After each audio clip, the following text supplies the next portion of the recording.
Our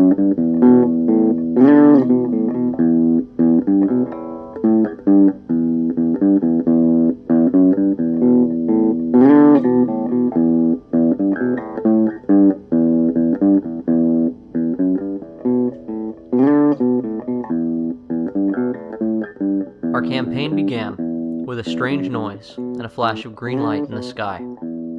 A comet that streaked across the top of the capital city of Griffinport, crashing into the nearby woods and drawing various factions of the city to its wreckage. Two of our heroes, Roy, a local thief, and Damon, a warlock with memory issues, are some of the first to arrive, trying to beat the King's Palace Guard to what is likely a chance for quick and easy loot. But they aren't the first to arrive on the strange sight, which appears to be a large ship that appears to have been woven of wicker half shattered in the forest. The city's Thieves Guild moved quickly and beat them to the prize, and in so doing was the first to encounter what appears to be the only survivor of the crash, an angry air elemental that Roy and Damon witnessed tearing through the unlucky guild members. They use what seems to be gunpowder that is strewn across the bottom of the ship to blow up the bottom level, destroying the elemental, but find little else aboard until they stumble upon a strange woman lying impaled by the debris of the captain's quarters. She begs for Roy to embrace her, and he finds himself complying as the Fey woman uses the last of her power to bond to the halfling thief and turn him into a warlock. Damon locates a small chest that he finds himself unable to open and buries it quietly in the woods, asking for his unholy patron to protect it. They make a quick exit to avoid rousing the ire of the King's Guard. Meanwhile, an old Goliath by the name of Bruce spends what he believes to be his last night of freedom and likely life in a cell in the City Watch jails. He does time for throwing palace guards in the ocean over a recent law prohibiting his favorite activity of fishing. The so-called assault on Palace Guard, though likely justified, has brought him squarely in front of the King's law. As Bruce is placed on trial between talks of trade treaties and war, Damon and Roy have snuck in separately to witness the proceedings. Damon is irked by seeing the chest he hid in the woods paraded before the throne, but finds himself unable to do anything about it. It quickly becomes apparent that the King's new laws are not his own, as the King's regent, Robert II, has been doing much of the royal duties in the absence of his older and sick brother. And while it looks bad for Bruce during his hearing, an entrance by the ailing King Roland demonstrates that Bruce's reputation as a Goliath is known and appreciated by the King himself, who makes short work of this farce of a trial. Soon after, the Deuce, recognizing an opportunity to do something about the enemies to the crown, known simply as the Griffinport Thieves Guild, attempts to dupe Bruce, a known felon, into working for the castle as a spy amongst the guild, a meeting that Damon weasels his way into attending. Soon after, Roy, Bruce, and Damon find themselves finally meeting one another as they are drawn together by a high-ranking thief known as Canton, a man holding the rank of Fox in the guild. After Bruce informs Canton that the King's brother has attempted to hire him as a snitch, Canton brings them to his boss Darius, who believes they can use this to their advantage. He also convinces the group to help the Thieves Guild pull off a large heist and to rob the Royal Bank of Griffinport. The Fey lady that now speaks in Roy's mind, named Aobhil, after seeing an item recovered from the crash during the court proceedings, impresses upon Roy the importance of this heist and that he must get the chest by telling him cryptically that it bears within it a mantle. In order to proceed, Canton recommends they find and add a local dwarf merchant named Papadopoulos to their group, and in the course of doing so find themselves drawn into fighting a cult that seems to specialize in kidnapping young children, a group of scarred and twisted females known as the Cult of Vina. After saving the children and burning down the city manor house used as their hideaway, they bring several kidnapped children to the safety of a local church known as the Church of Vespra, a goddess of love and beauty that specializes in local charity and protection. One of the small girls, Julie, who was left maimed, missing one ear from her ordeal, finds herself attached to the group, and Damon in particular, who was the one who pulled her literally from the fire. With Bop added to their party, they table this strange meeting with the Cult of Vina for now, because the heist time table has shortened, as the box will be moved to be kept in the castle dungeons. They decide to steal the box in transit while Bruce and members of the Thieves Guild rob the bank vault, and in order to do so, Roy sneaks into a local tinker shop to steal a device known as a quote-unquote car from a gnome named Tigawog, who catches Roy in the act but shows a need for adventure and demands to be let in on the heist. Damon's patron reveals himself as the Archduke of Hell himself, Azazel, Lord of Pride, and sends Damon to a home of the driver set up to drive the bank car to the castle. A man that Damon murders in cold blood, only to find he is a married man with a child on the way. As the heist begins, Damon, disguised with magic to look like the man he killed, steals the bank car and box, and Bruce, Canton, and the Thieves Guild tough Mullion rob the bank from below. But Damon has been informed by his patron and several cultists to Azazel that the box he is stealing was swapped out with a large magical explosive, and they wish him to deliver the explosive to the Temple of Newman, a major enemy of Hell. But the murder of an innocent man and the impending massacre he was about to take part in leads Damon to defy the Lord of Hell and to sacrifice the gifts of his patron. As Damon begins a mad race through the city, the others of his group, completely unaware of what he is up to, give chase, as well as agents of Azazel. Bruce finally catches Damon atop the cliffside city wall and trusts Damon's mad confession. Grabbing the box, Bruce hurls it from the city wall, seconds before it detonates, causing extensive damage and leaving Bruce carrying what appears to be a limp Damon from the rubble. Dillon, who forsakes his fake personality of Damon, is nursed to health by the Sisters of Vespra, and the party divides the spoils of their heist and the secret documents stolen from Regent Robert's lockbox. Damon has also been made aware that the box sought by everyone was taken the night he buried it by agents of Azazel and spirited to the capital of Bree, a neighboring nation under a dark ruler. Bop is warned by a contact of his at the dock of a delivery of war machines and seedy men from across the sea. Soon the party is gathered again by the king, who wishes to curry favor with Bruce, who he considers a man of the people. At dinner with the king, Dillon, who does not remember his life before his Hell Pact, finds himself unexpectedly face to face with his father, who thought him dead. And in the chaos of this meeting, the king has a severe coughing fit, causing him to collapse and the dinner guests to be forced from the castle as guards rush the king to safety. Roy and Mullion, upon leaving the party, are told that Canton has not been seen since that morning.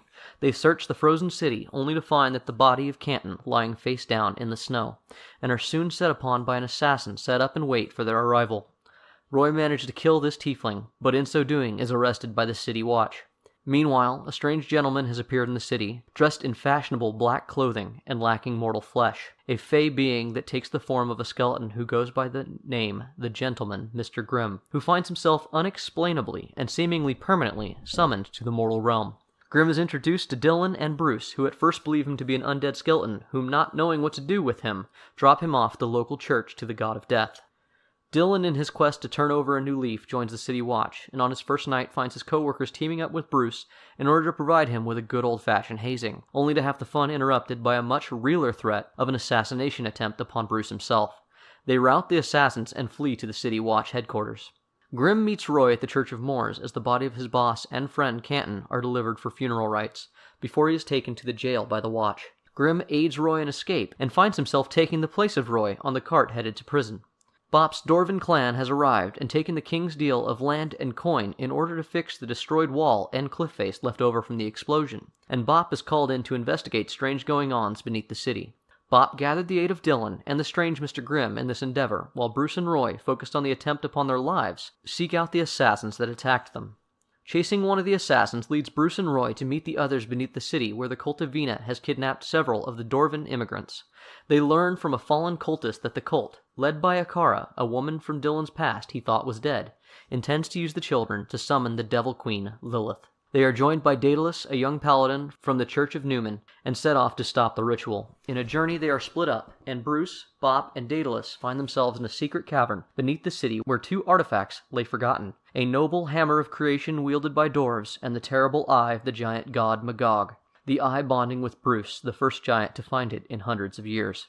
Dillon races ahead of the group in the hopes of getting to Akara first, finds himself up against more than he bargained, as two of the assassins have allied with the cult of Vina in order to draw our heroes into an unwinnable fight. As the heroes meet from two directions, their enemies find themselves unprepared for Bruce's new ferocity and the tenacity of his allies, as the ritual is barely stopped. Dillon saves Akara and takes her to be jailed by the Sisters of Vespra, after learning that the one he thought he had lost was his son, and not his woman, as he had assumed.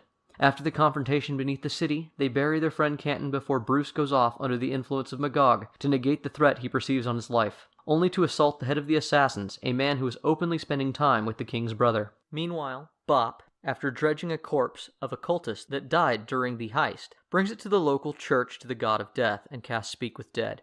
Him and the gentleman Mr. Grimm ask a series of questions, discovering that the cultists come from the neighboring nation of Bree, led by a man known as Sea Echo. Also, Dillon, while looking for information that might help Bruce during his court case, digs through the local watch's criminal records, and while he does find some things that may pertain to Bruce's case, he also finds that there are no criminal records pertaining to the Thieves' Guild. Bruce is arrested and taken on trial for the second time, but the assassin leader, Garillo, in a strange show of sportsmanship, declares before the gathered court that he does not wish to press charges and encourages the king's brother, now the full king as Roland lies in a coma, to let Bruce go. Bruce finds himself immediately shuffled off by representative citizens of the poor amidst talks of electing a heretofore unheard of people's noble, quote-unquote, to be elected before the larger question of war with Bree is brought before the court. And that's where we find ourselves. Hey everybody, welcome back to Torchlit Tavern. I'm Remastered. We're trying our first new sound setup where we do it the way we understand a lot of other shows do it. We're doing it at home, basically alone. Like, I see their faces, but they're not really here, and it's a little lonely. Little bit. You'll live. Yeah. You'll be alright. Just a little lonely. I mean, I don't have to wear pants, and that's great. You know what? Thank you for that. And to his metaphorical left is Ryan. Back again as Roy. Patreon.com/Torchlit Tavern. Get on that shit. Hey. 1 year later, we're still shilling ourselves. I mean, we kind of got to. Excuse me, but we have not yet begun to Still? shill ourselves. 1 year later, we are just now shilling ourselves. Trust me. This is the shill section. Yeah, we actually do have a Patreon, Torchlit Tavern. Please check it out. He's right. Check out the Redactyl episode, the first one, to see if you really want to see us shilling ourselves out. Oh, they can't unless they sign up for our Patreon, because I removed it from the normal feed and put it as Patreon material. You monster. Gasp. It is our first Patreon content. Congratulations. To Ryan's metaphorical left. This is Strano. I play your lovable dwarf, or not so lovable, or at least I play a dwarvish dwarf. Bob Dopless, raiser of dead vehicles and the dead. I agree with that sentiment, actually. And to my left... And to Strana's approximately south-southeasterly direction is me, Mitch. I play Bruce. I am the old man Goliath. Typically shuns away from violence, but some shit's going down. And real talk, the Patreon, all jokes aside, give us a look, help us support. We've been doing this for a year, and it's not actually free. Give us your money. Give us your money now. Please. You don't have to, but you should. Please? Every little bit helps. You got some stuff. And to his left is, I'm going to be nice, the best city guard, though, Dillon. Bennett, I guess. You're not playing block. That's fair, actually. I'll take that one. Actually, marquee Dillon Bennett nowadays. Gross. Mm-hmm. You. Yeah. You sicken me. Jesus. Or at least first in line to be marquee. Is that the way that works? I'm not sure. I don't know. I think Lord at least. Next in line. Heir to holdings of Marquis Bennett. And to my existential left. To his down is Jeff, playing the gentleman, the skeleton, Mr. Grim. Yeah. Thank God I have video. He did doff the hat. And I will, of course, say, please do treat us to your patronage at our Patreon. We appreciate it. Also follow the Facebook. We're on Spotify. Please do keep us in your thoughts. We are on everything. ignoring all the jokes and gags. Gentlemen, what do we offer our Patreon supporters currently? Oh, well, of course, what we offer our Patreon supporters, if you're a $1 supporter, what we offer is, we're still here. Why? That sounds that's a good pretty start. solid investment. Of course. If you choose to support us with slightly more money, we will offer you some premium exclusive content about the world in which we live, as well as some fun blooper, or as they've been known to us, redactyl episodes. I'll work on that. Yeah, we get some more blooper episodes. I'm working on currently Aobhil talking about the war in Fae and what brought her to the adventure. Basically, she's kind of the first one to enter the screen, so to speak, as far as, you know, major NPCs. So I have like 15 minutes of her telling her story and what's going on in the Fey realm that she's really trying to impress upon Roy. Which is technically how this episode begins. If you want to know her full story, you'll have to join our Patreon. I'm going to give you a real brief rundown, but it's not going to tell you the whole thing. So, if you'd like to hear more about the wonderful world in which I come from, go to the Patreon. Semi-regular updates to be there. We're going with monthly. I recently learned what a month is. That was an adventure in teaching him that. It was good shit. So, Hornig's a patient man. is we doing that thing where they can, at a certain level, they can make us answer questions about ourselves and shit? We doing that yet? Oh, yeah. Yeah, no, I really don't want to answer any questions. I've been involved in a lot of fucking murder cases. I don't want to... If you would like questions to be answered about the characters, you can address them to Dillon, and I'll investigate them. Yeah, he doesn't know shit, but I can at least claim plausible deniability. Yeah, Good luck. I'll look into rumors and unfounded hearsay about characters. Yep. I have a question, Jay. What's up? At what Patreon level do they get access to the super secretive fishing roll chart? We don't have a tier high enough yet. Yeah, I don't think I'm going to free that up yet. Mr. Grim has just asked Aobhil, underneath the city, just outside of the main cavern, where you guys had your big fight not so long ago. You asked her, how did she get here? And she speaks, and she tells you a very long story, but the end of which is basically this. I am a being of winter, and I was ordered by my Queen Maeve to go and capture the one remaining mantle of spring that we did not know its location. I found it, and it was behind enemy lines, and in order to escape we stole a ship, and in stealing that ship it was damaged. The only way to escape was to torture a genie into giving up its wish. He wished us here. The ship was already crashing. So now we are here, and I am bonded to Roy, because in the crash I nearly died, and when he appeared, I did what I had to do. So, you're telling me that not only did you have the final mantle, something that would bring balance back to the world that you and I live in, and for that matter, the great escape of worlds, but you lost it, and you wished yourself here? Do you know the weight of traveling between worlds like you've done? Options were limited. How did you get here? I at least don't know. Roy, as he kind of lays into her for that, it causes her will to slip, and you wake up. And you can sense you don't know where you are. It's dark, and you can hear Aobhil and him arguing, and you can feel Aobhil's anger. What?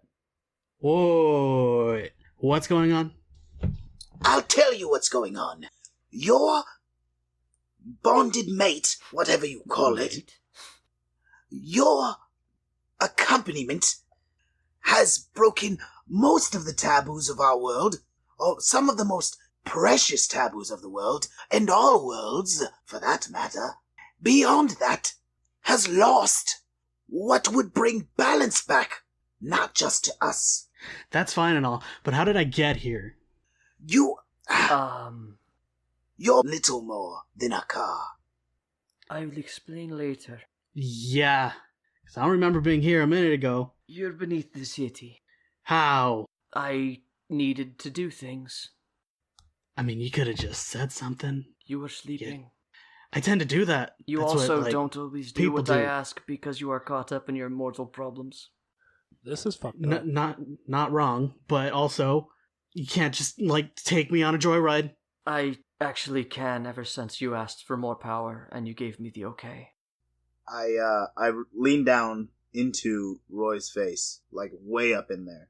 The brim of my hat is touching his brow. You don't understand how this bond works.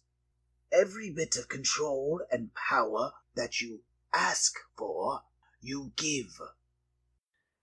Cool. How about maybe you fill me in on the rest of the shit that you're leaving out, Aobhil? As soon as we handle my little errand. You just gonna go and do it yourself? No, we are going to beat this one to it. Oh, so now we're in a race? You're going to beat me to it. Yes. So, Aobhil starts telling you to head into the other cavern. Like, no, you need to move into the other cavern. Now, I need you to beat this other Fae. Remember how I told you we don't trust Fae? You know how we've been working with him for the last, I don't know how many episodes now? Do you know how many Fae I work with that I don't trust? It's not ideal. It is what it is. She tells you that in this other room, something that she noticed that your mortal eyes didn't see was a nexus of power. And beneath the city, the Fae can see it. Do you guys head into the other room?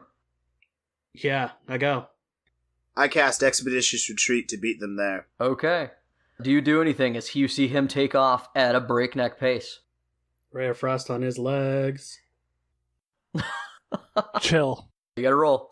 And then what? Because that's a standard action. I believe Do it's I have versus to, though? armor class. Yeah, it's an attack roll. 17? 17, you probably hit me. Give me a sec. He doesn't have great armor. I have what's called little to no armor. Mm-hmm. He's called a sorcerer, sir? Uh-huh. Mm-hmm. Alright, 17, yeah, you hit me. Is there a DC for the save No, there? you do damage. Okay. How much damage do you do? 1d8 cold. And he's half speed, correct? Make a ranged spell attack against the target. On a hit, it takes 1d8, and its speed is reduced by 10 feet until the start of my next turn. And that's a full 8 damage. Alright, so do you move? Because you still have a move action. You're goddamn right I move. Alright. I head toward the cavern that she wants me to go to. You're 30 feet behind him still. You guys should probably roll initiative at this point. Meanwhile, Aobhil goes on to tell you that in the other room is a nexus. It is a node of power, usually found at crossroads or ley lines. If we can get hold of it, it is a source of power that may help me heal. What will it do for me? Anything that helps me helps you, Roy. I promise. And we're off. That's a 10 for initiative. Mine was a 7. Okay, go.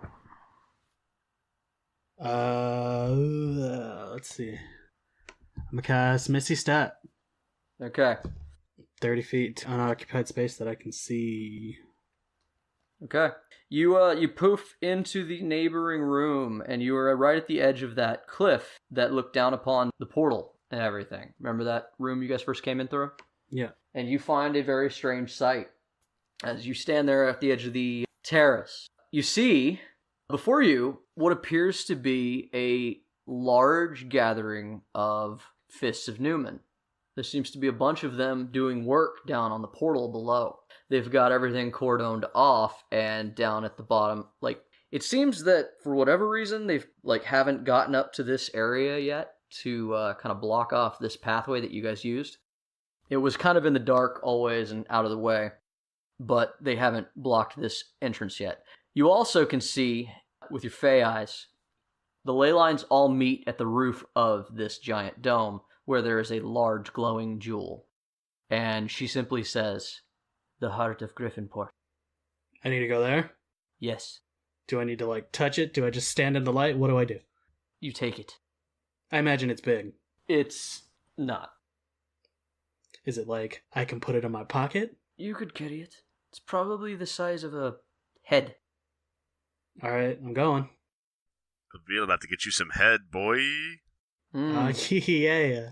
Let's go. But below you also see a lot of what appear to be people who work for Newman. You recognize them because of their shiny armor.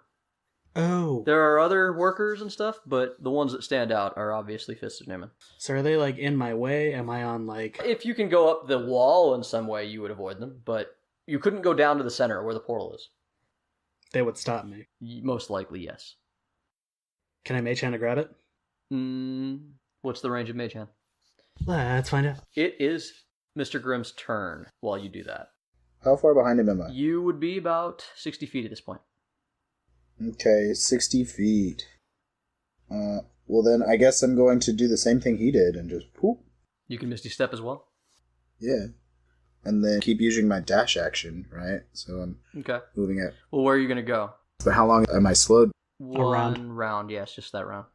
So I'm going to cast Slow on him, which he's absolutely within range and within a 40-foot cube. His speed is going to be reduced by half, and if he doesn't make the saving throw, he's going to take -2 penalties to his AC, dexterity saves, and can't make reactions. Jeez, that does AC too. Alright. And that's a wisdom? Yep. Yeah, I didn't make that. That's a 6. Ooh. Alright, so you feel the whole world kind of slow, and you hear Aobhil cussing in your fucking head about how she just doesn't have enough power to fight him. Mage Hand. Okay, what is the range on Mage Hand? 30 feet. It's further away than that, my friend. Fuck. Also, slow affects your spellcasting. Because why wouldn't it? With a casting time of 1 action, you must roll a 20 on an 11 or higher. The spell doesn't take effect until the creature's next turn. Rip one of Grimm's legs off. Roll that d20, see if you even cast Mage Hand this round. Actually, no, he wouldn't cast it because it's out of range, but so I'm giving him an option to change what spell he casts. Or you can get real creative with Mage Hand. Rip off his leg. He can bloody try. Yeah, I'm gonna throw the Mage Hand back and see if I can just bump it in his face. maybe I can knock his head off. With his momentum coming forward and the hand coming at him. You try to face palm him? Yeah, I'm trying to face palm him. Take his hat. That'll hurt him. I mean, nothing will get him to stop what he's doing quicker. Well, I mean, he's rushing, and I am, we'll see. All right, well, roll a d20 because the chance that your Mage Hand doesn't even happen this round. That's rude. I know, it's fucked up. Would I add spell attack to that? No. Fucking rude. 15? No. Well, that's fucked up. On an 11 or higher, the spell doesn't take effect until you wanted to roll low. Son of a bitch. Okay, so yeah, you cast Mage Hand and you just watch it slowly travel toward Grim. Aobhil is swearing in a language you don't know. So what do you do, Mr. Grim? I will go ahead and say that it's about 200 feet away up. It's in the ceiling. So it's like you'd have to find a way to get to it. That's fair. I've got a plan. Okay. So, how much more distance to that gap? It's still 200 I mean, feet you're going to away. run out of walking. There's nowhere to walk to it. It's in the ceiling. Yeah, well, how close can I get to it this round? You can get right up next to Roy. It's pretty much as close to it as you can be as the end of that terrace. It's 200 feet from that. Okie doke skis. Well, then, like I say, I have got a plan. Okay. It's up in the ceiling. Tell us. I'm getting there. It's up in the ceiling. Uh-huh. Directly below it are the fists. Yes. The Church of Newman is doing something with the portal. Right. Summon greater butt plug. There's no such thing. That's coward talk. You should talk to the Church of Dirk. I bet they know it. God. It's recommended that everyone starts with the lesser butt plug. I'm going to catapult my hand at it. Okay. Oh, Okay. fuck, he's got catapult. Oh, shit. All right. Do your attack roll. All right. Solid. That's 18. Without any bonuses or whatever. Okay. Your hand launches across the gap. Can it go 200 feet? It can go... Oof. It can go 150 feet. Okay, make it with disadvantage. Okay. Yeah. Because I like this, but I gotta penalize that. This disadvantage could really fuck me. I mighta. Ooh, and it does. But I still add my stuff to it, so after adding my stuff to it, it's 14. Oh. Okay. So I set it at 15. Your hand nails a stalagmite that's 5 feet away from the heart. And it grabs the stalactite, and your hand is just hanging there. Okay. It's now Roy's turn. How long am I slowed? You can make another save now. What am I trying to beat? His save was a 14. Thank you. So your mage hand goes off now. What do you want to do? It goes off now? Oh, You now can use mage move it? hand now, yeah. He already cast it. It hits him in the face, right? No, he was able to just move past it because it was slowed. He's not moving anymore, so his original plan is trashed. 14, by the way, meets beats. Yeah. Is he in front of me? He's like more or less next to you at this point. If he moves right up to the edge. See, I don't want to hurt him. Aobhil says, "Why not? I mean, we're still kind of buddies, kinda.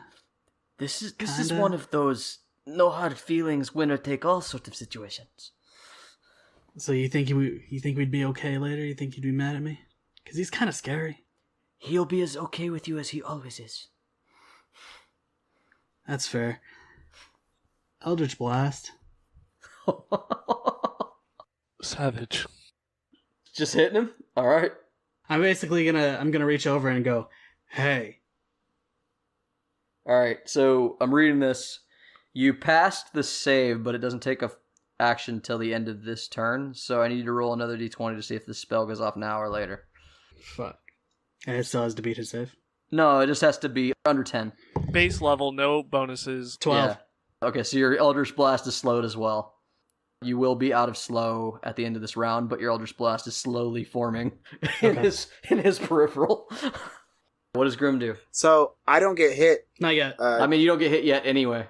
Right until the end of the turn. I just Yeah. wanted to be ready for that. You see it in your peripheral very slowly happening. Here's a fun one. So I can cast Blink, which would make it hard for him to hit me. But here's another part of that. Because I'm going to pop in and out of the fucking realm, does my hand just come back to me? Because it's me. That's fucking hilarious. It's all of me would pop out. One would assume. It pops out with you, but it's just like 70 feet away from you. Tell you what, let's make an Arcana roll. Let's roll dice, it's D&D. Do me well. You got dice. skills. Do me well. I don't have that many skills, apparently. I guess that's a shit roll, fam. 6! Let's see. That's a fail, and I will say that... Yeah, it just doesn't. It just stays where it is. Okay. Fair enough. Well, I'm going to cast Blink, all the same. Is that all you're doing? Yeah, for now, all I'm going to do is Blink, because it's just going to keep me safe. Okay. And the slow's going to last one more round longer, or till the end of this round anyway. And honestly, I'm uncertain what my next move is anyway. It'll give me an opportunity to do that. The other thing is, I could reappear 10 feet closer to the thing, maybe. Not for long if I'm falling, but...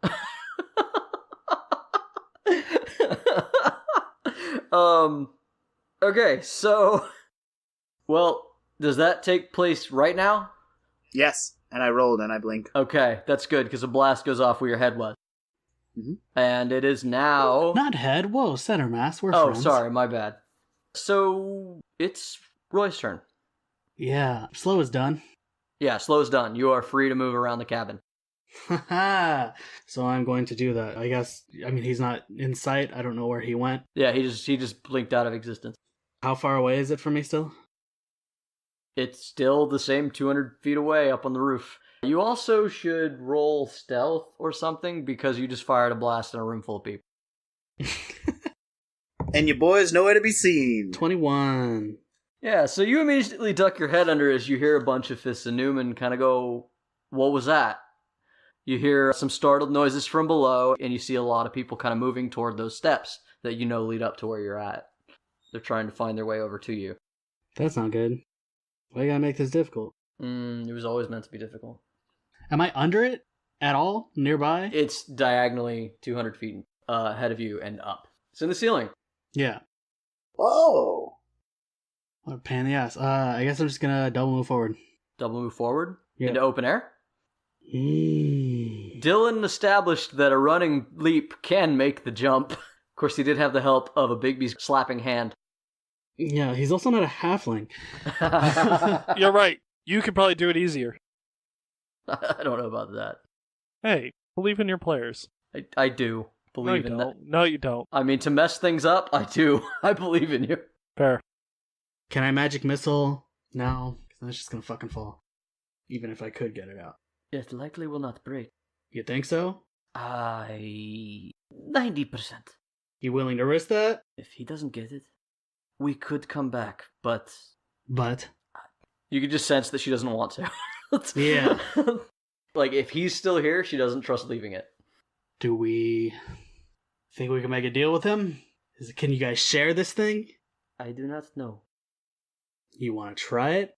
Because there's a lot of guys down there. Even if I do get to it first, we're going to have to get through them. Mm-hmm. Alright, so Blink wears off. Or it's back to Jeff's turn. So, on my turn, I get to appear wherever I like. Yeah. Within 10 feet. Okay. So, what's the status on the fists? They are moving toward that stairway. They're at the bottom of the stairs. They'll probably be on you guys in a couple of rounds. Okay. They're at the bottom of the stairs. What other ways are there out of this place? It was pretty much the way that Bruce came in back in the beginning, which seems to be the way they were using. The pathway that Daedalus and he found a long time ago. And the ways you guys came in the first time. That's the only ways you know, unless there's a way through the water, which is choppy and dangerous. Right. So from where I'm at, Yeah. What are my movement options? You could jump into the water, which is choppy and dangerous. You could try to go through the people. Are you trying to leave or head to the... Both? Just any options. If you want to leave, there's the way you came in.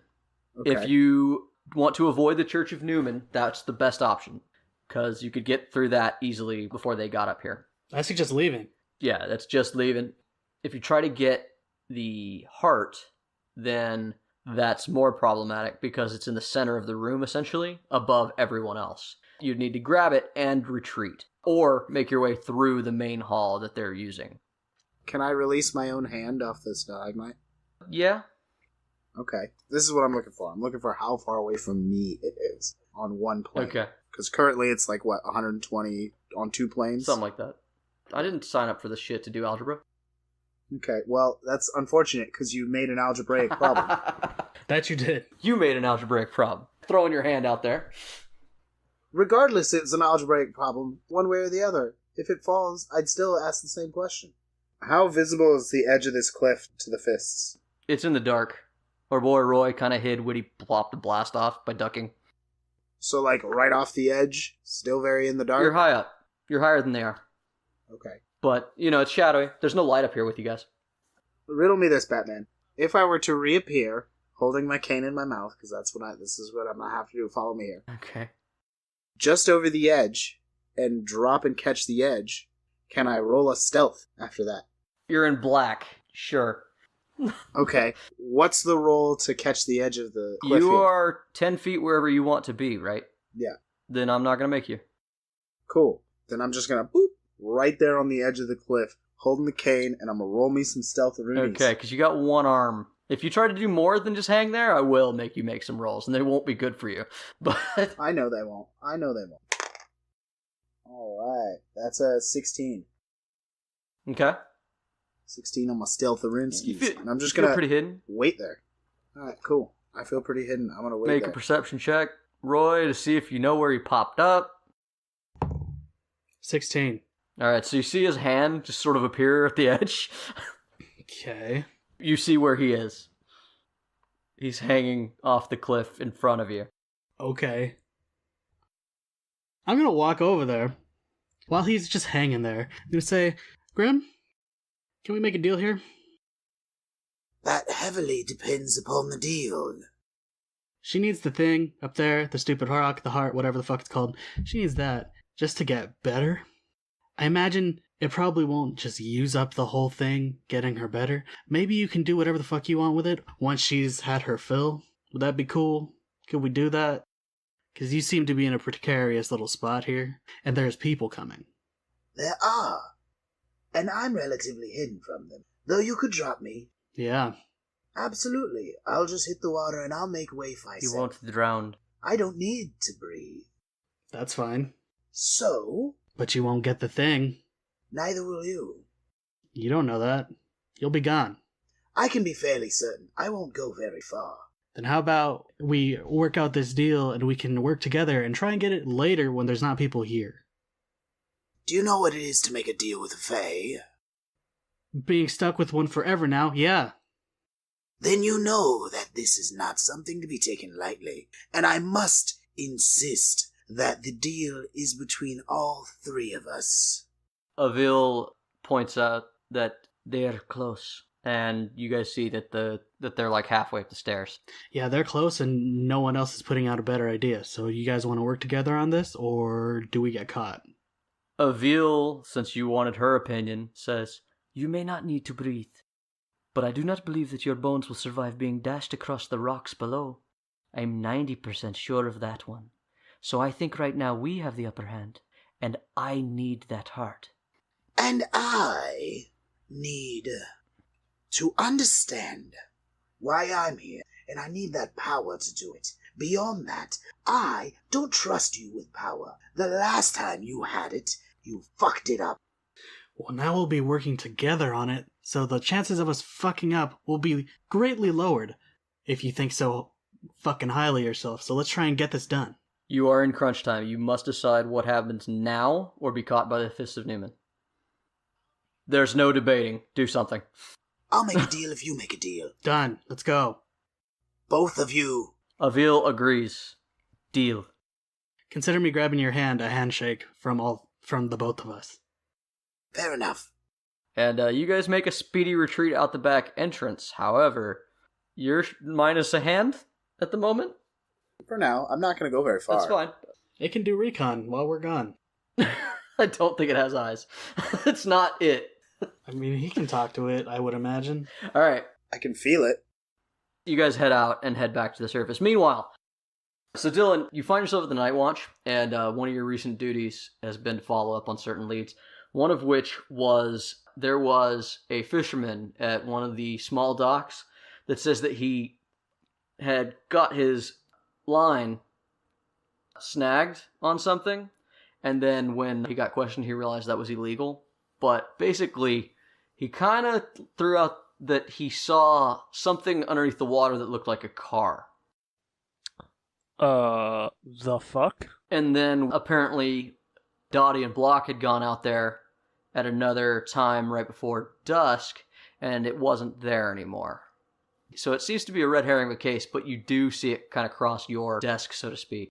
Only cars I'm aware of are Tigs, right? And like a couple that work for the Palace Guard, right?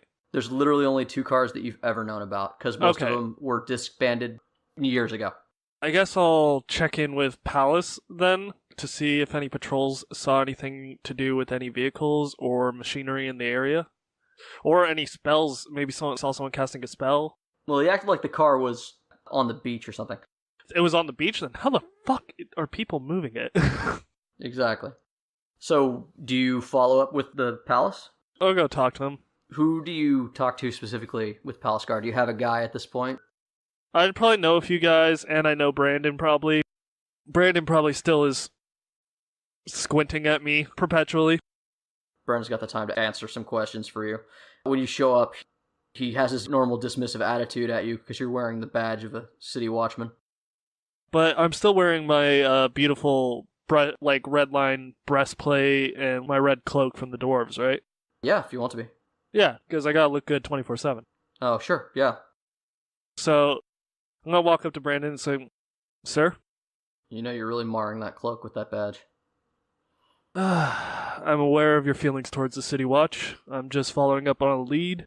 I believe you have some men that patrol an area that was reported that there was a car of some sorts. Nothing that we heard about. There were 2 vehicles during the heist, and those are the only ones that we have in the city. One was the bank vehicle, which was completely destroyed. The other one was what appears to be a thief vehicle that was never found. I was thinking it might be some sort of mechanism that got waterlogged or thrown in a lake or some sort of thing. I'm not quite sure, but I was wondering if I could talk to any of your patrolmen in the area. They might have seen someone in the area suspicious, or maybe talk to someone they weren't sure about, and I was just wondering if I could check up on it. You can do whatever you want, Watchman. I just wanted to do you the service respectfully first before I went over your head or behind your back talking to one of your men. Mm-hmm. Can I have their name that I can go talk to? No. I can't exactly find the patrolman if I don't know who they are. Then I don't have to help you do anything. Listen, if it's a thief vehicle or whatever it was, then And I one of thank that. you for the tip, and I will expect you to not get involved in our jurisdiction, because that would be our area.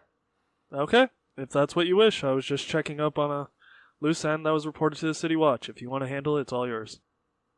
Are we done? I think. I'm never quite sure with you, because you always stare at me awkwardly.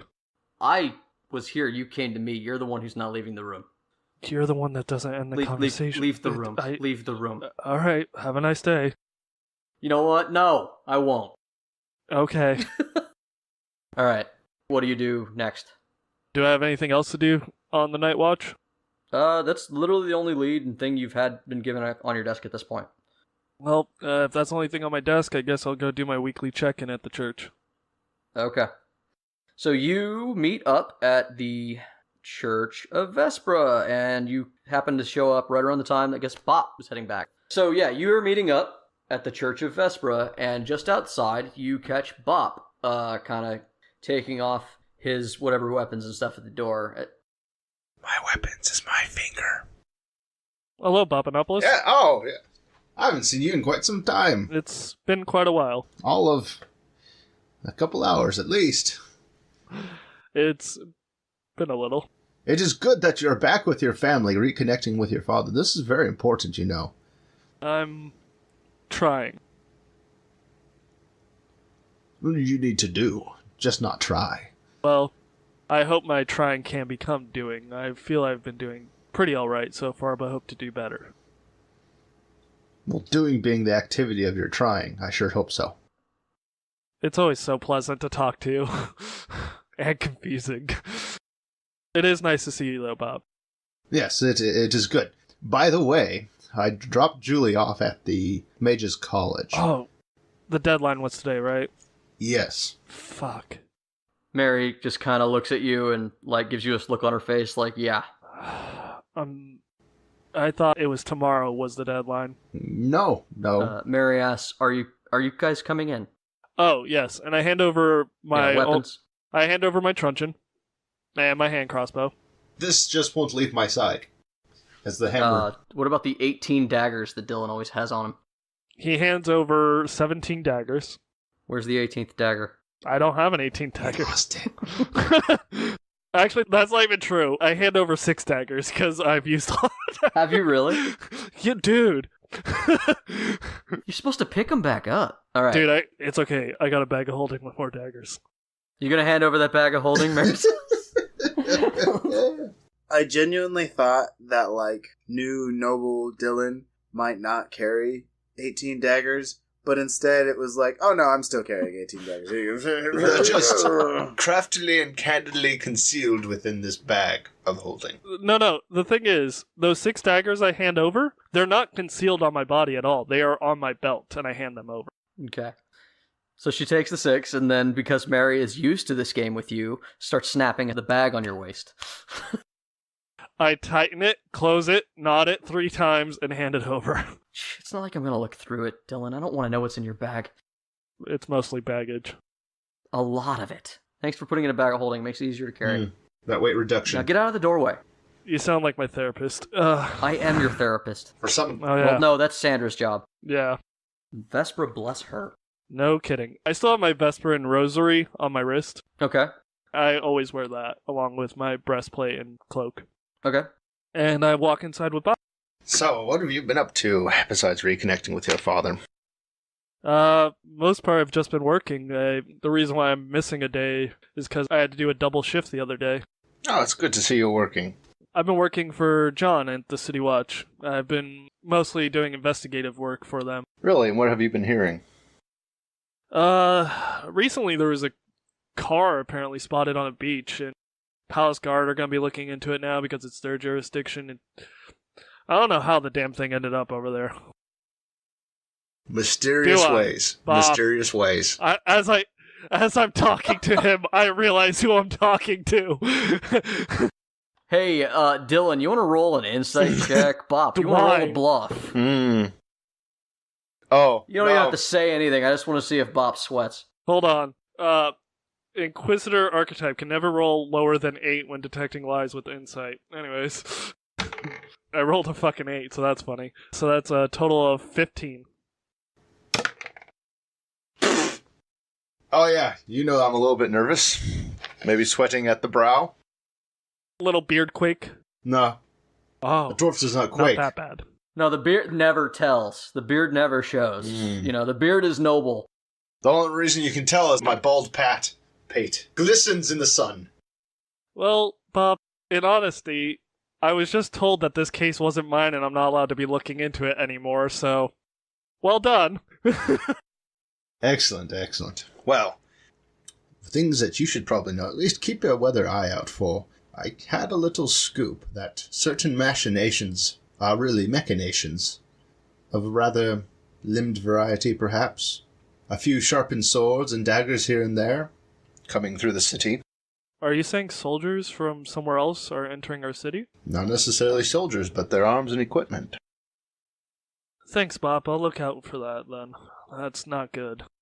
So, Dillon, have you heard of a box that contains an important artifact from beyond these mortal walls, shall we say? Oh, you're talking about the box from the heist that happened to go down not too long ago. The one that you so miraculously escaped. No, I don't believe I was involved. There was a fellow named Damon Shaw, though, that was involved. Right, Dillon. Well, Bob, I'm going to tell you now, I'm not going to say the words I or me because I'm trying to turn my life around. fair enough. Fair enough, sometimes you must put the iron on the anvil to make it a bit sharper, or rather to make a brooch out of it. Anyway. If you're asking me about my personal investigation into what was inside a box, we can talk about that. What may be inside the box and where the box might be, I think, would be a more pertinent conversation. And who may or may not be associated with said box in rumors, I've heard. Well, quite frankly, as many weeks have passed since that little escapade, shall we say, it's more likely that such an object has been passed outside the city walls. It may have left our perimeter, from what I have learned. The problem is that is a very powerful object for people of the caliber that were chasing it to be chasing it. And it may or may not perhaps be hunted by an associate in that said heist. And an associate in said heist, I believe the one that died on a wall, may or may not have pertinent information. Yes, well, such an associate pinned down some ramblings, perhaps. The associate may have heard with the location of said box, but may be withholding said information for the protection of others or the restraint of another. Okay, for those that don't speak spy speak, to not confuse people, basically, I know information, but can't tell him information currently. Well, that and you're not the only party. There must be another one amongst our numbers that have such knowledge. The location of said item has not been acquired by any other parties involved to ensure that the information is kept secret and safe from those interested and those possibly under the thrall of a fae. Be that as it may, such an object needs to be put back in a proper place. Or should we say, existence? Well, Bopanopolis, as much as I want to give you said information, I also know that your allegiances change depending on the situation, whether it be to associates or to nations that happen to be visiting and having quite a bit of stretch of land near our walls. Maybe such a nation that has a very small stretch of land, but has a great depth of culture. To quote someone, I want to trust you, but you keep making me not want to. How dare you amend the quote. All right. So yeah, you guys have this weird conversation. Weird conversation. You guys get real... Well, for some reason, you're Bond villains. He's in the CIA, I'm in the NSA. It's kind of weird. weird. It's very Bond villainy. Sandra steps out from one of the back rooms. I'm in trouble. Sandra? Hi, Bob. Yes. Is Julie in school? All squared away. It was enough money. Everything went Is she, fine. did it cover books? Yep. Her books will be covered, and she'll be signed up for classes, so everything should go just fine. Thanks, Bob. That was important. And as she says important, there are daggers in it as she side-eyes Dillon. Hi. Later, have you seen Granlin? I have just entered the door, so not since my last visit. Last I heard, she went looking for Bruce. No one's seen her. I've asked several people who came into the church. She doesn't seem to be in town. I haven't seen Bruce since his trial. Is he okay? Aren't people, trying to kill him? People have been trying to kill him since I've known him. Okay. Are you cool with that? As Bruce once told me, stop getting involved in the affairs of others. Because he very clearly keeps telling me he can handle it, no matter what I try to do to help. Yeah, well, nobody told Granlin that, so go find Granlin. Well, I have to finish my visit. Visit with who? The person you oh so love in a cage. Oh. She just walks away. That's one strike too many today, and she doesn't want to talk to you anymore. Son of a bitch. Smooth. I walk to the jail cells. As you're heading to the back room, Mary says, your friend the Fist of Newman is also here to see your date.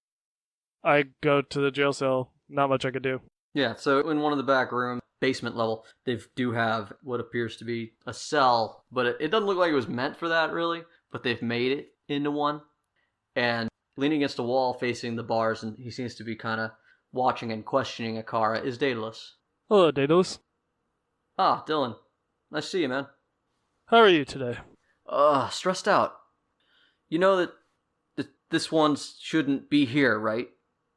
As far as I recall, based on the religious texts, the Church of Vesper are one of the few that can actively judge the activities of this cult.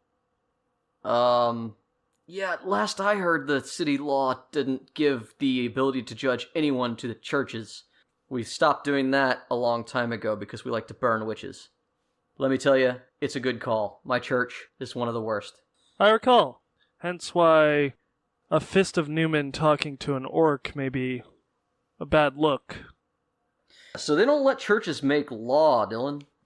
Akara should be under arrest, either with the city watch, which is you, which is one of the reasons why I agreed to let her go. With you.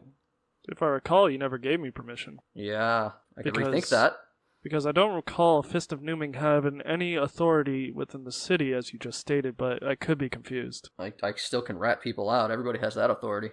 I'm sure you can, Daedalus. I'm sure you can. And if you would like to not be friends, and if you would like to not talk any further, you're more than welcome to. I will take her in shortly after, and that'll be the end of it. Daedalus lets out a big sigh, and he's like, Dillon, Look, man, that's not what I came here for. But I need you to assure me that you know what you're doing, because this isn't what you'd call kosher. What I'm doing currently is keeping her in one of the few places in this city that can keep her contained and safe, investigate anything, interrogate her weekly, and follow up any leads I can scribe from her speech. And the fact that nobody else knows she's here means nothing to you. The last time one of these cultists were arrested, nobles bailed them out. The original cultists that were investigated by, I believe, Bruce when he worked for the City Watch, were found in a noble household with children. Yeah, they're rich. Here's the thing. From what we've gathered. If I take him to the City Watch, as you wish, she'll be out within an hour. Or dead. I keep her here, I'm able to interrogate her weekly, talk to her, find out what I can, and try and stop the cult as much as possible. Okay, Dillon. Fine. Like I said, nobody else knows she's here. I figured it out because I was there. I'll leave it alone. I'll give you more time, but eventually somebody's going to be on my ass about this, and I am going to have to start giving answers to people. Eventually, this is all I can do. That's fair, Daedalus. I can't really ask for more. And he throws his hands up, and he's like, I'll leave you two lovebirds alone. And he gives you finger crossbows, and walks out of the room. I wait till the door closes and we're alone. You're alone. I look at her. What'd you tell him? I'm not the talkative type. Really? I remember, oh, so long ago, you loved to talk to me. Oh, wait, no, I was mostly talking back then. Never mind, you're right. You're still doing most of the talking? Ready to talk about the past yet? Nope. You have a picture of me in your mind at this point, and I don't really think it's my place to change it. Akara, there's a picture in my mind, yes. But the thing is, I can pick from any number of pictures from any number of times with you. Currently, I'm trying to focus when I first met you, and you gave me a place to live. I remember that. That's the one I choose to focus on. Whatever image you want to focus on me, that's fine, I don't care. You blame me a lot for a lot of things, and I don't blame you for that. Hell, I blame me for a lot of things also. But I can't help you if you don't help me. Dillon, what's the worst thing you've ever done? I let my son die.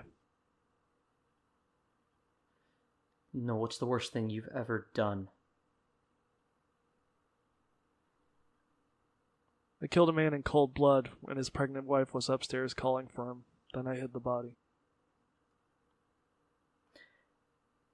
I saw a little girl when I was carted in here, Dillon. She didn't see me, but I recognized her. Do you know how I became the leader of this particular tryst into the caverns? I had to prove my loyalty by cutting the ear off a little girl. Kara? Yeah. That's my daughter. And currently right now she probably hates me more than she could ever hate you. I was her father and then I've left her. You hurt her. Yeah, you're a villain. But she didn't know you as a good person to start. I'm a monster, Dillon. Leave me. Akara? I was a monster too for a long time. Today, probably a lot of people still consider me one. If you wish to remain one, I won't try and force you. You have every right, with all the pain you've experienced, to act as you wish. I'm not going to force you. I'll still come back and visit you, and I'll still try and talk to you. She doesn't even act like she's hearing you at this point. She is kind of shut off. I'll still continue coming back here every week, telling you about what happened in the last week for me. Talking, even if you won't. I'm not gonna just give up, because the last time I gave up on trying to reach out to you was when I lost my wife. And no, we may never have that relationship again, and that makes sense, given everything. But I'm gonna keep trying, because that's all I can do. I'll see you next week. And I walk out. Alright, do you go find Granlin? Because you've been told to go find Granlin. I mean, I got nothing else to do. Aobhil, you and Grim kind of exit the underground, right? And Aobhil says, well, do any of us have a way of getting to the heart? Grim? Yes and no. It would of course depend upon what roadblocks we might come across. Well, one, I'm very short. Yes, dear, we know. You are correct. She's like, do you think the crafter one could help us? The bearded one. Bob? Yeah, most likely. Most likely. I haven't spent enough time with you to be the experts, as far as he is concerned. I believe Bruce might be able to help out as well. Bruce has the prerequisite amount of height. At this point, Roy, you know that you're supposed to meet up, because you've got guild duties nowadays. You're supposed to meet up in the sewers with Darius to talk about some stuff, about recruitment mainly. Yeah. You head to the Thieves Guild and you try to ditch Grim, but... As you try to ditch me, I audibly tell you, I don't trust you any farther than I could throw you. For that matter, I don't trust you any farther than I could throw Bruce. So you and me, we've made an accord. We'll be sticking together. Oh, now you want to stick together. Remember when we first met and you didn't want to? It was you who didn't want to stick together. As you may remember then, I made several accords with you and with the gentleman who was to be our captor. I hold true to my deals. You should know that better than anyone. Yeah. Fine. I need to go check in. Let's go. So you find yourself at Darius, and Darius fills you in on what happened with the court session. Darius sent one of the low levels to kind of let you know that Bruce was let off by some guy named Gavrillo, who was supposed to be the one that Bruce assaulted. But this dude Gavrillo made a really weird choice, and he told everyone at the court that he wasn't going to press charges against Bruce because he believed that Bruce was not in his right mind after being attacked in the street, and he felt that as a stranger in a strange land, Bruce must have assumed it was him. And he said he understood and forgave. He convinced the Deuce to let Bruce go. Right after that, Bruce was grabbed by a lot of poor people, some low-level commoners, and Granlin, and kind of shuffled off into the poor section of the city, and no one's seen him since. And it's been a week. That's probably not good. I feel as though it'd be very hard to not see a man like Bruce. Especially to take him off and make him really do anything other than fishing. Yeah. Mullion, he kind of steps forward and is like, yeah, but I got a lead. I'm pretty sure I know where they took him. I think, well, we're going to check outside, because I know there's one place he likes to go, and then after that, there's somewhere else we can check, so let's go. And Mullion Lead the way. leads you guys outside the city limits. You guys go outside the city, and it's around that time where you guys bump into Dillon and Bob. Hey! Hand wavy Deus Ex Machina. Oh, hello. Hey. Haven't seen you two in a long time. Hey, y'all seen Bruce? No, the large one has a reddish eye, bit cracked. No, I haven't seen him. Yeah, because there's a different Bruce. I should probably describe myself to Roy, because Roy hasn't seen me yet with my new job. What you looking like, my dude? Instead of the old shitty leather armor that I used to wear, I'm now wearing, regal-looking breastplate with red trim, a beautiful red cloak covering myself, all clean the fuck up, looks like I bathe every day, damn near. Clean-cut hair, clean-shaven, a few new scars on his face from nicks and cuts from working as a guard, but that's pretty much it. What happened to you? I went straight. Not... you Yeah. I got it. I mean, it's your joke. No, I cleaned up and I'm working for the city guard full time, and I'm technically a marquis again. That'll come in handy, right? I mean, so far so good. I got a nice house. You immediately see Mullion's face look at you like he just cased your body. And Mullion, before you get ideas, no, I don't carry any of the nice silverware on me. I lean over to Mullion. Later. Definitely. You guys know I could hear you. You're not even whispering. I don't know what you're talking about. Where's That Bruce? was in Thieves' Cant. Shut up. I speak that. Alright, so you guys, as you guys are having this little argument, you find yourself at the edge of the woods. First of all, you see that large chunks of tree branches have been ripped off. Some of them look like they were sawn off, like whole trees look like they've been sawn down, and then there's other parts where it looks like a fucking gorilla did a rage through here. His name is Bruce. Don't call him a fucking gorilla. That's rude as fuck, dude. As you turn a corner, the gorilla who seems to be raging is Granlin. Oh. Oh, this is awkward. Granlin is pointing her finger in Bruce's face and thumping a large log against a tree that's making cracking sounds and just sort of yelling at Bruce in sounds like she's slipping in and out of giant. The fuck? Is this like a really big person equivalent of a date that they're on right now? Because this is awkward. I feel like I'm interrupting. Look at that. The two giants are talking. The argument that you hear. Bruce! I told you to get back in the town. They want to speak to you. How can you turn your back on the entire city when they need you? It's real fucking easy. Step 1, don't give a shit. Step 2, mind my own goddamn business. You gonna make me or you gonna leave me alone? It's at this point that you guys realize that the person she's yelling at, who's making the sounds that Bruce would make out of his throat hole, is about 2 feet shorter and green. What? Is that an orc? I don't know. It talks like Bruce. Dylan, what date is this? You said a log, right? Not a stick? A log. Okay, give me a second. What's a 16 Arcana give me on, like, seeing the magic of it? You need detect magic. Do you have detect magic? I do. You have to cast that. Okay. Well, that's what I was saying, though. Like, if I roll an Arcana, can I just be like, I see. Yeah, your Arcana would guess it's either a transmutation or illusion. You couldn't pinpoint it with just an Arcana. You would know that there's several spells that could do that. Your 16 gives you that. Okay, that's what it gives. You know that is possible. It's likely what's happening. Okay, perfect. That's really what I was looking That's for. fine. I was looking for, like, if I'm looking at him, would I think that? Yeah. You can't see through the spell. Right. You could guess what's going on. It's one of several options that you know. Well, I might as well just cast Detect Magic and say, fuck it.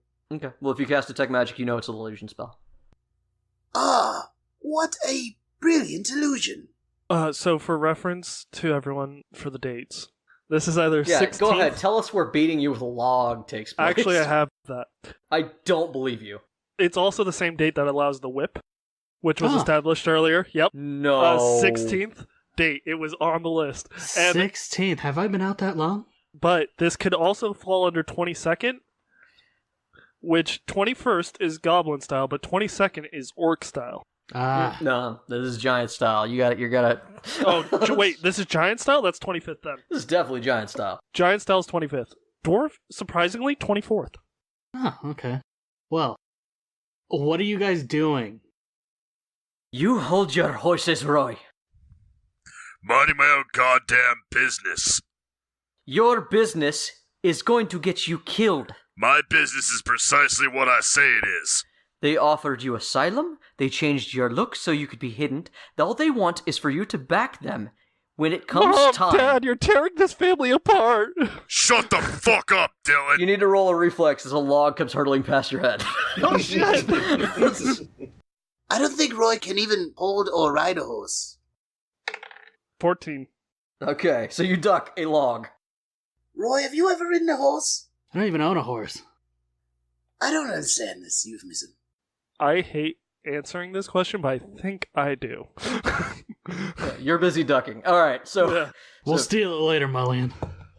Bruce? I mean it. Get back to town. Make me. Granlin stands up straighter, brushes off her coat, and breaks off a branch off of another tree. I cast Hypnotic Pattern. Twisting pattern of color inside the air of a 30-foot cube. Each creature within the area who sees the pattern must make a wisdom save. On a failed save, they become charmed. Everybody in the aura of a divine paladin. So we get a +3 on that? Yeah. 18. Oh, I'm sorry. I'm immune to charm and fear. My bad. Granlin breaks the stick off, peels off a couple of branches, stands up quiet, kind of takes a deep breath, and says, I know this is the Eye of Magog talking, Bruce.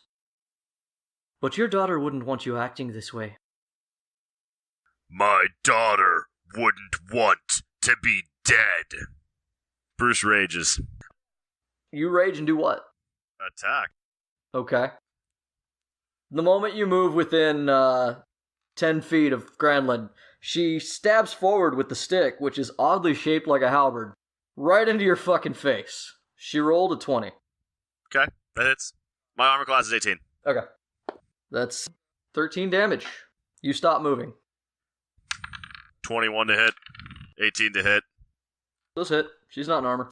After being stopped by a thrust to the face, Bruce uses his action surge to close the remaining distance and strikes with 2 double closed fist overhanded blows. They're not pretty. They're not elegant. How much damage? 22. Okay. This is blasphemous, by the way. Yeah. Okay, so I'm going to say one of your attacks is completely negated. She hits you 3 times, misses with 1. You watch a flurry of her with the stick, and she cracks you in the shin for 5 damage with that one. She swings at you, taking a step back, which doesn't strike, but she gets distance again. And then she hits you 2 times with the edge and tip of the halberd for another 14 and 15. She hasn't rolled under an 8 on the D10. Bruce reduces damage by less than he would like. Bruce attempts to shrug off the damage, but he only shrugs off 7 damage. As Granlin misses, Bruce uses his Battlemaster archetype, Ooh. and he riposts. Okay. He catches the spear with one hand, and he swings with a closed fist wildly at her face again. Alright, what'd you roll? 21 to hit. That'll hit. She's got like a 12. Yeah. 16 damage. Okay. Did you have other attacks, or... Because that's on my turn, isn't it? The riposte? Yes, that's on your turn. Where did you hit her? Right in the In dome. the face. Just doming her, huh? Doming her up. You know, Bruce, you really shouldn't do that. You're right, Bob. He really shouldn't. Dillon, arrest him or something. I'm incapacitated. Sleep. He is more shook than he's ever been, and he's heard some shit lately. I got incapacitated by a spell, dude. I'm out. Oh. I just look around at the rest of the party like, should we be doing something to stop this? I break the hypnotic pattern. Dillon, you're free. I use my points to use the twin spell, so now I can hit 2 people with 1 spell. I cast Hold Person on the both of you. Wisdom save. One of you is probably going to succeed. The other one probably won't. Failed. Yeah, she got a 17. Barely. Yeah. Yeah, this is actually a really bad roll. So as soon as he's held and I know he's held, I yell out, "Stop this madness! Dear Lord!" She goes, "Yes, dear, do stop." And she thumps you upside the head again with that halberd. Granlin? Your petty squabbles can be resolved further when it's not on my time. As Grim is talking, Bruce bellows out in Sylvan. Silence, interloper! I bellow back in Sylvan. You wish to address me? I command. I cast sleep. 56. And you hear that in your mind, as well as, well, not your ears, because you don't have those. You get no commands here. Who has the lowest health? I do it, 37. Do you? Pretty sure. So, after Bruce says that, you see him kind of sputter out, but the fire never leaves his eyes. And Granlin kind of stops using the halberd as a halberd and just instantly goes to using it as a crutch. And turns to the rest of you and says, "Hello, dears." Granlin, what the hell is wrong with him? Why is he acting like this? And why does he look like that? That is a lot of questions. Yes, Bob. I assume it's disguise. That is true. He is being disguised because the assassins want to kill him. But why? And anyway, dear, that's not important. He's an orc for now to keep him safe. Thank you, Bob, for putting him to sleep, though honestly, I kinda wanted to teach him a lesson. Granlin, if you want to teach him something, do it over a fish. He'll sit still for that. He won't sit still for anything anymore, Bob. He's got the Eye of Magog in him. The what? The Eye of Magog. What does that do? And where did he get it? Somewhere underground. Bob, where did he get it? Let's just say it's a cavern where I found a hammer. Well, let's just say you should give me more details because my good friend may die. They found it in the catacombs. I release Hold Person, so he falls. It's much more important the fact that it was a crystallized chamber containing 2 crystalline combatants, one with the eye affixed to his face, the other wielding the hammer that rests upon my head. So the stories were true, huh? And here in Griffinport. Anyway, to answer all your questions in full, Bruce is disguised to be hidden from his enemies. He has the Eye of Magog in his skull, which apparently he got underground when he was with you guys last.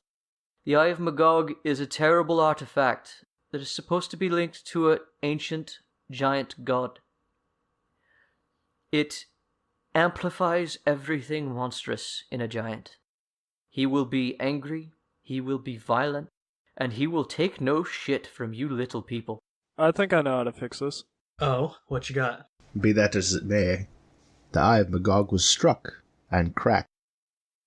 My idea is I'm gonna go wake him up. Maybe not the best idea right now. No, I got this. Oh god. Everybody stand back. I got this. Dillon. Hey, Bob, ready another Dillon, sleep. dear.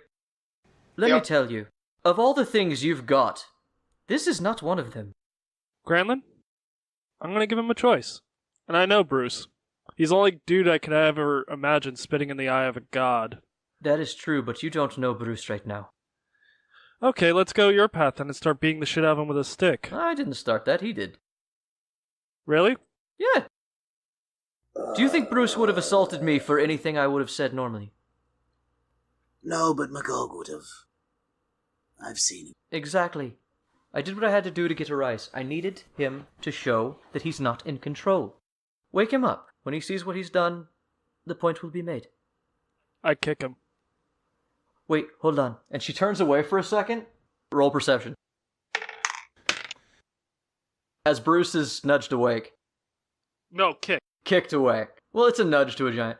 Everybody who rolled higher than a 15, you see that Granlin has pulled out what appears to be a dark makeup kit and rubbed it all over one of her eyes.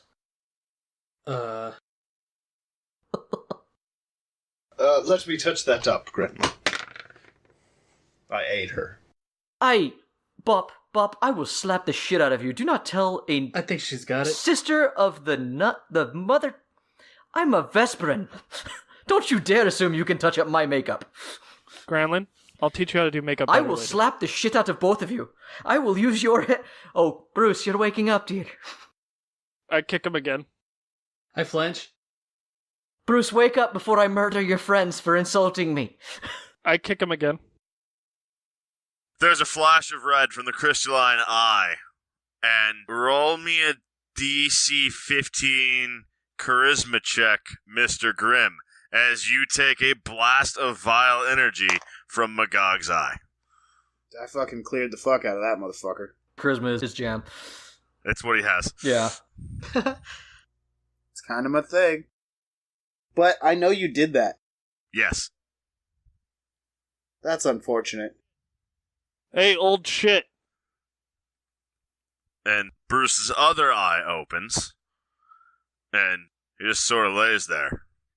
Hey, fossilized turd, get up. The fuck you say to me, boy? Ah, there he is. So, Bruce, as you wake up, you see that Granlin's standing behind everyone else. She has a black eye. And otherwise, she seems more or less unhurt, but she looks like she's been assaulted. Bruce, what the hell? What? You did that. Why'd you do that, Bruce? Do what? Look at her face. I didn't do that. You did that. I saw that shit. Nah. You're not in control of the eye, Bruce. Bullshit. I saw that with both mine eyes. I am in perfect control of my faculties. Bruce, did you mean to hit me with the evil eye? I have no idea what you're talking about. Hey, Bruce. That's unfortunate. I evil eye am back. What's your charisma check, Mr. Grimm? Is 16. I rolled a 15. Damn. Ah, that's unfortunate. That's disappointing. Hey, Bruce? You're an orc. No, I'm not. Look at your hands, jackass. No, I'm fucking disguised, you moron. Yeah, it's definitely Bruce. Alright, am I done here? It is just an illusion. I'll kick him again to make sure he's okay. Yeah, go ahead and do that, dear. I wouldn't. He's Okay. awake. I plant another kick in Bruce. Bruce kicks you back. Except it's a Bruce kick. How far does he fly? I don't. I'm a little tougher nowadays.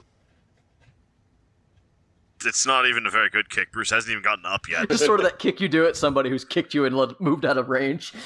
Yeah, it's like that wheel kick that people do from the ground in martial arts movies, only done by a fucking 80-year-old man.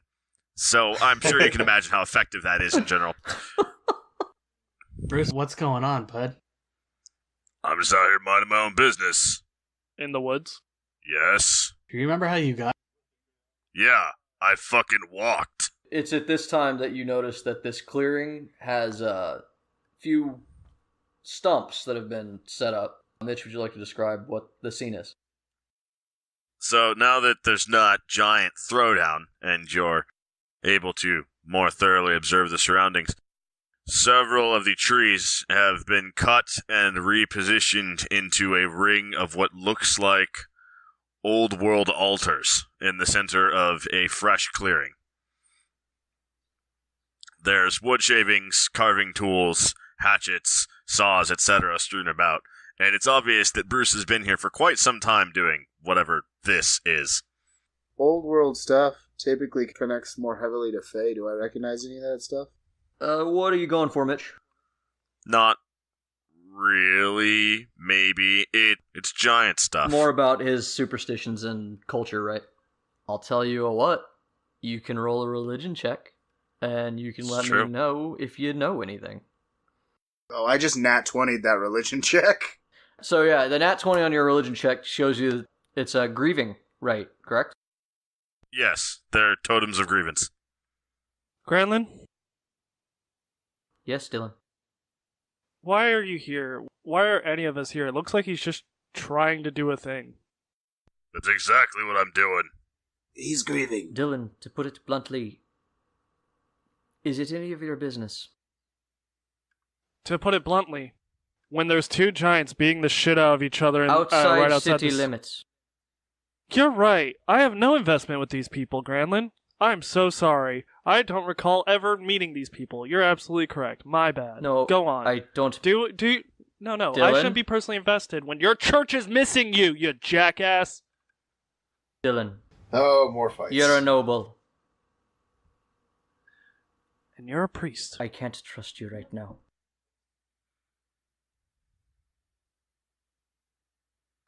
Well, out.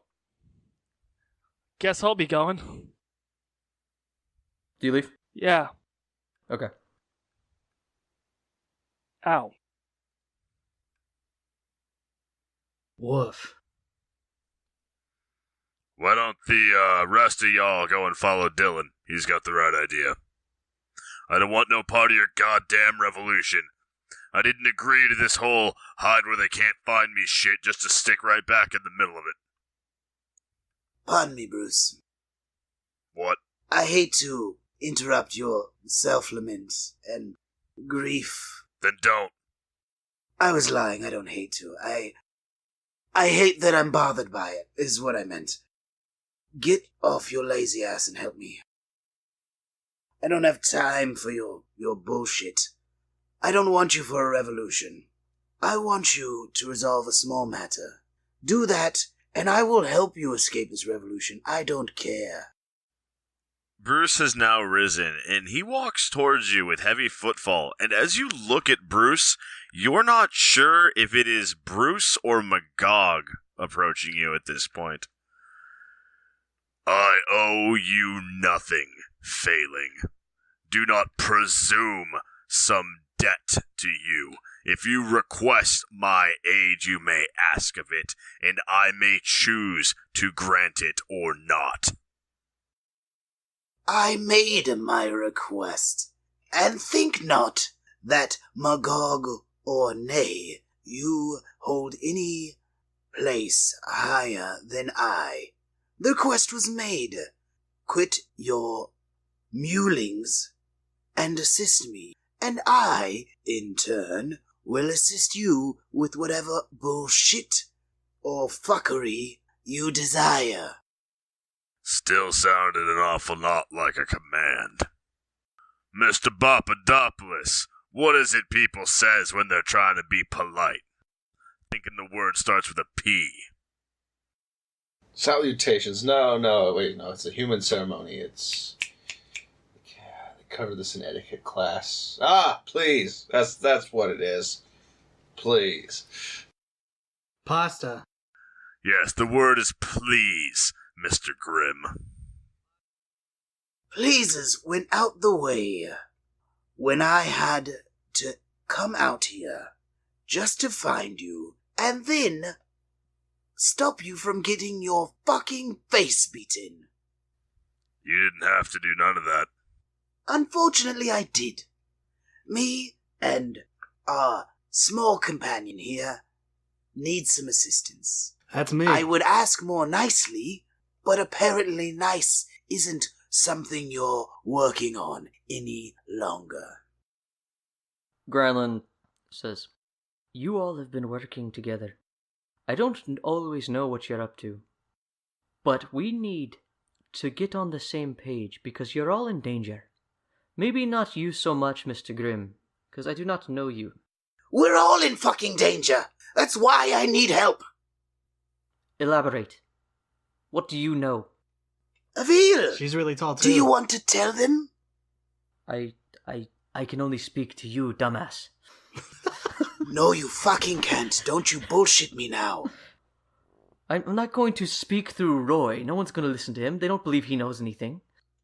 Fine. I will tell you all. Everyone, bend an ear. 'Cause this tale is one heck of a tale. You see, I'm not certain any of you understand the greater effect of worlds on each other. But the mortal plane has several mirror planes, one of which I come from, the Feywild. We are greatly connected. In this connectivity, you may have noticed some fluctuation on your side, because the world of Fey has been in a great deal of turmoil as of the last fair amount of time. Time's new to me. Leave me alone. So, recently, Aobhil here carried something with her that could bring balance back and restore the greater well-being of both of our worlds. And she lost it. Much worse than that, she came here in a non-traditional fashion, which is probably the reason that I'm here in a non-traditional fashion, because there are rules, and these rules can't be broken. These were rules written before time. So, if we do not fix what has transpired and find this item, which I may remind you is of power that none of you here, even Magog, can step up to, then we're all fucked, to put it bluntly. Did I make myself clear? Aobhil's a fairy lady in my head, by the way. Got it.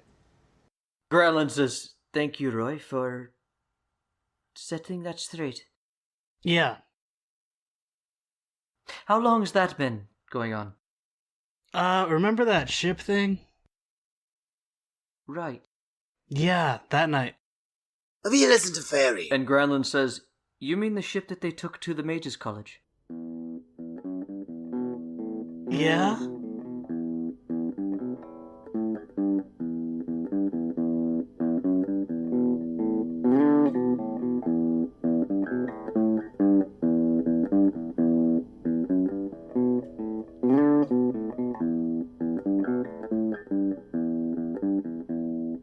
Hello again, everyone, and thank you for joining us on Torchlit Tavern. We hope you've enjoyed this episode, and we hope you will continue to enjoy many episodes in the future.